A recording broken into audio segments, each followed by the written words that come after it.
Attend ಮಾಡುವಾಗ ಹೌದು ಸ್ವಲ್ಪ ಗೊಂದಲ ಗೊಂದಲ ಮಾಡ್ಕೊಳ್ತಾರೆ, ಮಾಡ್ಕೊಂಡು ಮರ್ತು ಬಿಡ್ತಾರೆ. ಆ ಟೆನ್ಷನ್ ಅಲ್ಲೇ ಮರ್ತು ಬಿಡ್ತಾರಮ್ಮ. ಹೌದು ಹೌದು ಇಲ್ಲಿ ಏನಾಗುತ್ತೆ ಅಂತಂದ್ರೆ ಗೊಂದಲ ಮಾಡ್ಕೊಳ್ಳೋದು ಒಂದ್ ರೀತಿ, ಆ ಆನ್ಸರ್ ಗೊತ್ತಿರುತ್ತೆ, ಬಟ್ ಆ ಟೈಮಿಂಗ್ ನೋಡ್ಕೊಂಡು ಗೊಂದಲ ಮಾಡ್ಕೊಂಡು ಅದನ್ನ ಅಟೆಂಪ್ಟ್ ಮಾಡೋದೇ ಮರ್ತು ಬಿಡ್ತಾರೆ. ಕ್ವಶನ್ ಪೇಪರ್ ಹಾಗಾಗಿ ನೋಡಿನೇ ಗಾಬರಿ ಭಯ ಪಡ್ತಾರೆ ಅವ್ರು, ಭಯ ಬಿಡ್ತಾರೆ. ಪಡ್ತಾರೆ. ಹಾಗಾಗಿ ಪ್ರತಿಯೊಬ್ಬರಿಗೂ ಒಂದು ಕಿವಿ ಮಾತು ಹೇಳೋದೇನಂದ್ರೆ ವಿದ್ಯಾರ್ಥಿಗಳಿಗೆ, ಯಾವ ಎಕ್ಸಾಮ್ ಅಲ್ಲಿ ಕೂತ್ಕೊಂಡಿದ್ದಾರೆ ಅಂದ್ರೆ ಜಸ್ಟ್ 2 minutes ರಿಲ್ಯಾಕ್ಸ್ ಆಗಿಬಿಟ್ಟು ಕ್ವಶನ್ ಪೇಪರ್, ಅದು ಕ್ವಶನ್ ಎಂತದನ್ನ ಇರಲಿ, ಹೌದು ಕ್ವಶನ್ ಎಂತದನ್ನ ಬರಲಿ, ಆ ಕ್ವಶನ್ನ ಆರಾಮಾಗಿ ಇದು ಮಾಡ್ಬೋದು ಮೇಡಮ್, ಓದ್ಬೇಕು. ಆನ್ಸರ್ ಮಾಡ್ಬೋದು. ಅದೇ ಬಟ್ ನಿಮ್ಮ ಗೊಂದಲಕ್ಕೆ ಏನಿರುತ್ತೆ ಹೇಳಿ ಪರಿಹಾರ? ಏನು ಇಲ್ಲ, ಟೆನ್ಷನಿಗೆ ಇನ್ನೂ ಸ್ವಲ್ಪ ಪ್ರಾಬ್ಲಮ್ ಕ್ರಿಯೇಟ್ ಆಗುತ್ತೆ. ಅದನ್ನ ಮಾಡ್ಕೋಬೇಡಿ ಖಂಡಿತವಾಗ್ಲೂ. ಈಗ ಎಲ್ಲ ಏನಂತಂದ್ರೆ ಇವತ್ತಿನ ಒಂದು ವಿಚಾರ ಅಂತಂದ್ರೆ ಅದೇ ರೈತರ ಬಗ್ಗೆ, ವಿದ್ಯಾಭ್ಯಾಸದ ಬಗ್ಗೆ ಮಾಡ್ಕೊಂಡು ಹೋಗ್ತಾ ಇದ್ದೀನಿ. ಅದಕ್ಕಿಂತ ಮುಂಚೆಗೆ ಪ್ರತಿಯೊಬ್ಬರು ವೀಕ್ಷಕರಿಗೆ ಒಂದು ಮಾತು ತಿಳಿಸ್ಲಿಕ್ಕೆ ಹೇಳಿದೆ ಅಂತಂದ್ರೆ, ಇಲ್ಲಿ ಕೆಲವೊಬ್ಬ ವೀಕ್ಷಕರು ಏನು ಮಾಡ್ಕೊಳ್ತಾರಮ್ಮ ಅಂತಂದ್ರೆ, ಅವ್ರ ಪ್ರಾಬ್ಲಮ್ ಏನೋ ಇದಿರುತ್ತೆ, ಪ್ರಾಬ್ಲಮಿಗೆ ಏನೋ ಒಂದು ಸೊಲ್ಯೂಷನ್ ತಗೋಬೇಕಂತ ಹೇಳ್ಕೊಂಡಿರ್ತಾರೆ. ಬಟ್ ಕರೆ ಮಾಡಿಬಿಟ್ಟು ತಮ್ದು ಏನಿದೆ ಪ್ರಾಬ್ಲಮ್ ಎಲ್ಲ ಹೇಳ್ಕೊಳ್ತಾರೆ. ಆಫೀಸಿಂದ ಕರೆ ಮಾಡಿದಾಗ ಅವ್ರ ಹತ್ರ ಮಾತಾಡೋ ರೀತಿನೇ ಬೇರೆ ಆಗುತ್ತೆ. ಅದನ್ನ ಮಾಡ್ಕೋಬೇಡಿ. ನಿಮಗೆ ಎಂಥ ಸಮಸ್ಯೆನೇ ಇರಲಿ, ಸಮಸ್ಯೆಯಿಂದ ಹೊರ ತರೋದು ತೊಂದರೆ ಏನಲ್ಲ.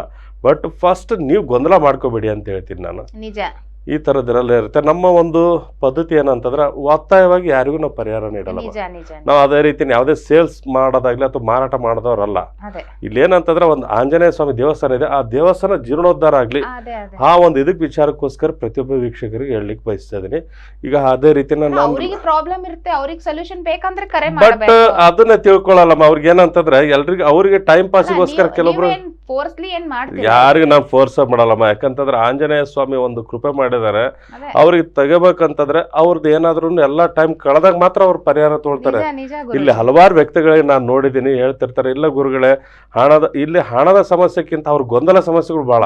ನಿಜ ಗೊಂದಲ ಮಾಡ್ಕೊಂಡು ಆಮೇಲೆ ತನಗೆ ಪ್ರಾಬ್ಲಮ್ ಅವ್ರಿಗೆ ಇದಾಗುತ್ತೆ ಮೇಡಮ್. ಇಲ್ಲಿ ಅದಕ್ಕೋಸ್ಕರ ಏನ್ ಹೇಳ್ತೀನಿ ಗೊತ್ತರ, ಸಮಸ್ಯೆ ಅಂತದೇನಿಲ್ಲ, ಸಮಸ್ಯೆಕ್ಕಿಂತ ನೀವೇನು ಗೊಂದಲ ಮಾಡ್ಕೊಳ್ತೀರಲ್ಲ, ಖಂಡಿತವಲ್ಲ ಅದಕ್ಕಂತೂ ಪರಿಹಾರ ಇಲ್ಲ. ಸಮಸ್ಯೆಗೆ ಪರಿಹಾರ ಇದೆ, ಅಂಥವ್ರು ಮಾತ್ರ ಮುಂದೆ ಬಂದು ಅವ್ರ ಸಮಸ್ಯೆ ಎಂತದನ್ನ ಇರಲಿ ಆಂಜನೇಯ ಸ್ವಾಮಿ ಹತ್ರ ಸ್ಮರಣೆ ಮಾಡ್ಕೊಳ್ತೀರಾ. ನೀವೇನಾದ್ರೂ ಪರಿಹಾರ ತಗೊಂಡಿದಾರ ಅಂದ್ರೆ ಖಂಡಿತವಲ್ಲ ನಿಮ್ಮ ಲೈಫ್ ಬದಲಾವಣೆಗಳಾಗುತ್ತೆ. ಅಷ್ಟು ಅದ್ಭುತ. ಯಾಕಂದ್ರೆ ಹಲವಾರು ವ್ಯಕ್ತಿಗಳು ತಗೊಂಡಿದಾರ, ತಗೊಂಡು ಅವರೆಲ್ಲ ರೀತಿಯಿಂದ ನೆಮ್ಮದಿಯಾಗಿ ಜೀವನ ಮಾಡ್ತಾ ಇದಾರೆ. ವಿದ್ಯಾಭ್ಯಾಸದಲ್ಲೇ ತಗೊಂಡಿದ್ದಾರೆ. ಹಲವಾರು ವಿದ್ಯಾರ್ಥಿಗಳು ತುಂಬಾ ಚೆನ್ನಾಗಿ ಇದು ಮಾಡ್ಕೊಳ್ತಾ ಇದ್ದಾರೆ.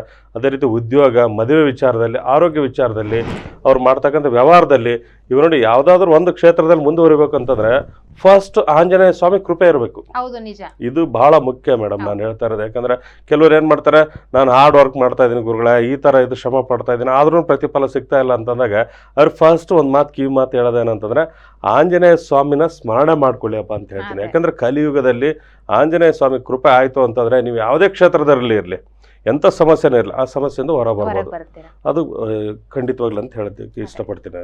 ಇನ್ನೊಂದು ಏನಂತಂದ್ರೆ, ಈಗ ರೈತರ ಬಗ್ಗೆ ನಾವು ಮಾತಾಡ್ತೀವಿ. ರೈತರದ್ದು ಯಾಕಂತಂದ್ರೆ ಇವತ್ತು ನಮ್ಮ ದೇಶದ ಬೆನ್ನೆಲು ಬಂದು ತಾವೇ ತಿಳಿಸಿದ್ವಿ, ಈ ತರದ್ರೆಲ್ಲ ಇದ್ದೇ ಇರುತ್ತೆ.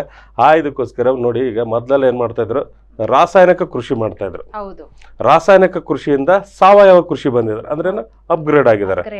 ಈಗ ಸಾವಯವ ಕೃಷಿಯಿಂದ ನೆಕ್ಸ್ಟ್ ಯಾವ ಕೃಷಿ ಮಾಡ್ಬೋದು?